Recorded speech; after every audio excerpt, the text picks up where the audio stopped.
Well, a week from tomorrow, hopefully, you'll be heading to the polls to cast some critical votes, including those for state Supreme Court justice. But many attorneys, judges, and even one-time justices say the way Michigan picks its bench is one of the worst in the country.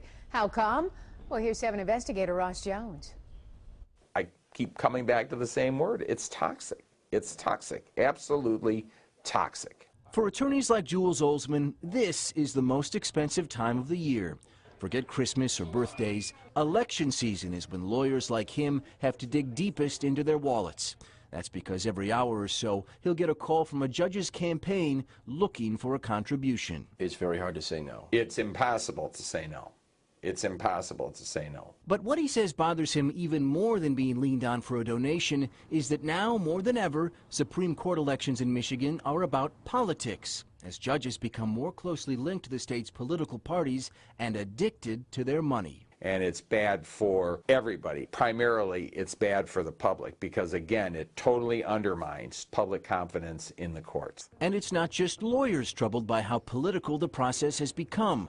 James Ryan was on the Supreme Court for 10 years, winning election twice. Along with former Justice Marilyn Kelly, he says today's system tempts justices to please the political parties that put them into power or risk defeat. A good deal is expected of a Supreme Court justice in terms of decision-making when his license to be a judge came from a political party. You're fearing that they're more beholden to their party than to the law. That's the risk. And today, so much money spent supporting judicial candidates is coming from secret donors, potentially the very same people arguing a case in a justice's courtroom. Justices Brian Zara and David Viviano. If you want to know whose checks put this ad on the air, Michigan law says it's none of your business. Given special protection under the law, these ads don't expressly tell you who to support, but are designed to influence your vote. In 2012, nearly $14 million in secret donations were spent to help get certain justices put on the bench. Which is why there's a movement in Michigan to get political parties and money in general out of the judicial election process.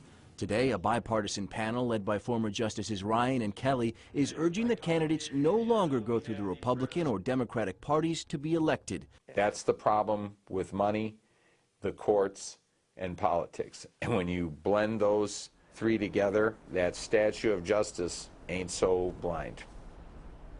So how do other states do it? Well, some have a nonpartisan nominating process. Others rely on independent commissions to vet candidates who are later appointed by the state's governor. But so far, there's been only resistance to change the way we do things here in Michigan. In fact, in response to a push to end those hidden donations we just told you about, one state senator took quick action to make sure secret donors stay secret. And he's not eager to explain why. Tonight at 11, see what lengths he went to just to avoid my questions.